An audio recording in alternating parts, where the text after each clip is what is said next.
Corporator Satubha ધાંધલની પ્રશંસનીય કામગીરી. Botad ward number 9 ના રહીશોનો પીવાના પાણીનો પ્રશ્ન ઉકેલાતા વિસ્તારના રહીશોમાં આનંદ છવાયો.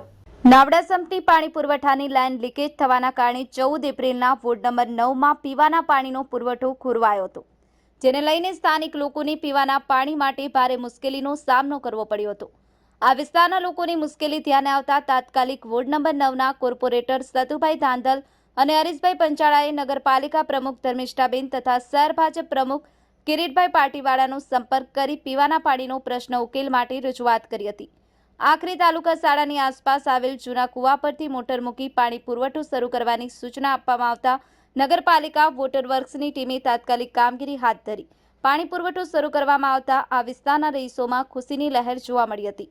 આમ પ્રશાસનની ઝડપી કાર્યવાહી અને સ્થાનિક પ્રતિનિધિઓના પ્રયાસોથી વોર્ડ નંબર 9ના રહીશોએ રાહત અનુભવી પ્રશાસન અને પ્રતિનિધિઓનો આભાર વ્યક્ત કર્યો હતો. ન્યૂઝ 9 ગુજરાતી, બોટાદ.